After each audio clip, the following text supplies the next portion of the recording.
I'm Dorothy Demeter, and I was born into the cheese-making business as the granddaughter of Fred Kolb, and we've been making cheese and winning prizes and enjoying serving the various restaurants, hotels, and people throughout the land.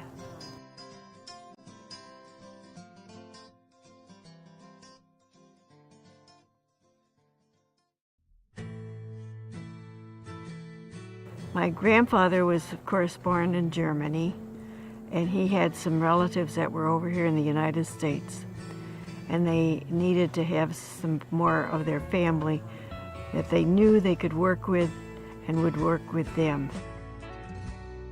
My grandfather would make at least 1 or 2 trips a week to Chicago with cheese for Marshall Field and other businesses in Chicago.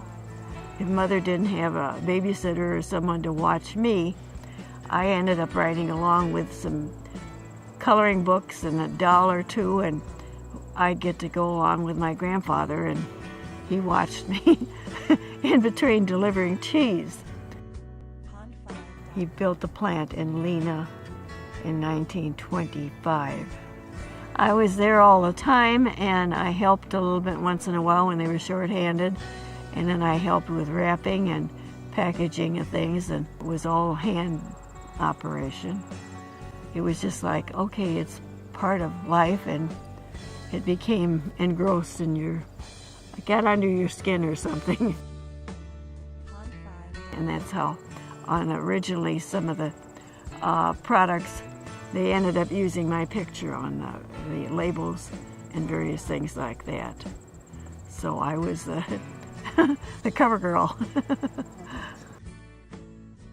Up the street from the plant, about 2 blocks up, there were 2 different taverns, and the local drunks would go up there, and sometimes they'd drop off their empty whiskey bottles on our front yard, and it was my dad says, "Oh, they would work just like petri dishes," and we'd sterilize them and cook our cultures, and then we'd sterilize it again and then lay them out on their sides, and you had all this nice surface of agar, and then you could pour your culture in there and grow your white mold or your linen cultures for the old Heidelberg, and we had even the culture for the Limburger cheese, and all the cultures we made in the upstairs kitchen, which ended up being like a laboratory for the plant, because we made not just one type of cheese, but we made about a dozen different types of cheese. Well, we had old Heidelberg, which is kind of a smear surface cheese. We made Limburger cheese. We made blue cheese. We had Swiss cheese, and we had the Camembert and the Brie. There was no competition in the United States really on Brie. We just were making so many different things that it was kind of, picking up all over in the Midwest, and out east we had a lot of shipments to New York City and stuff like that. And each one had to be special bacteria. And you had to keep all these separate, and they were not to be mixed or anything, because you didn't want to have something that wasn't specifically for that type of cheese. See, and then we also made blue cheese, and you had to have that culture for the blue mold, and that was grown on a kind of a rye type of bread, and that was grown in one area of the house, and the other things were in the other areas, and it was always, okay, don't cross-contaminate, because you'd have something that wasn't right. The Iowa State University dairy department would come around at least once every spring and take a tour of the plant so their students could see how some of these operations were done, and consequently that ended up being how and why I ended up being a graduate of Iowa State University. I didn't get replies from the University of Wisconsin, so we headed for Iowa State. We knew some of the professors already, and they said, well, why don't you have your daughter come out to Iowa State? We have a very good school. She would be our first girl to enter the school, and whatnot all. And it was a great challenge because I had never had to get up at 4 o'clock in the morning and empty milk cans. Yeah, it was just terrible to Iowa State because you had to lift this up clear from the floor level, like, and up into this tank, which was waist high. And I says, after a very short period of time, I had trouble with my back and different things, and my veins on my body actually came to the surface. You could just see every vein on my body going down here. Because we didn't have that in Lena. We had everything waist high, and you just had to tip the can holder over. And I had to struggle through everything and do everything I expected the boys to do. And I was picking these cans up and full of milk, and it was heavy. Yeah, well, I had to be that way all the way at Iowa State because there was no girls.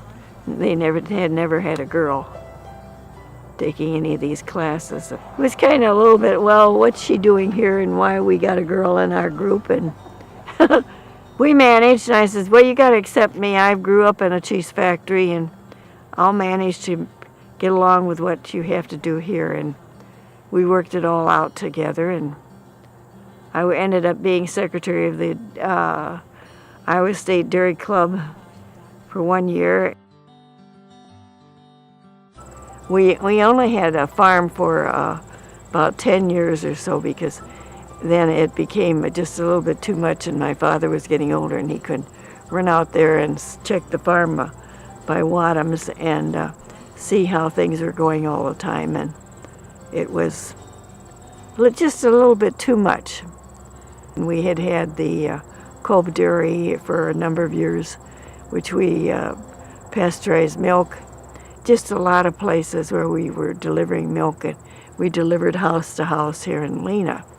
So we were busy between milk, pasteurization, and we had orange juice and different things for in the summer, and we were just going around in circles, I would say. I thought, okay, now I'll get to go and try and see what we can do to develop more marketing and how to cover more territory with our products. It just got to be, everything was too crowded and too boxed up, and we needed more storage space and more cooler space. And it just, well, and it had to be that you often had to have trucks coming in from various lines coming in to pick up products to be going to Florida and different areas of the country, and we needed more space. We built the plant, and these kind of worked with the Mead and Hunt people, and we had space upstairs, and we says, well, come on, we can put the boys up there. So my sons both had families started, and there was made like two apartments up there, and that eventually ended up being offices. I'm happy to see it's still producing and being capable of continuing to supply products to the market. Mm-hmm. Pond5.com.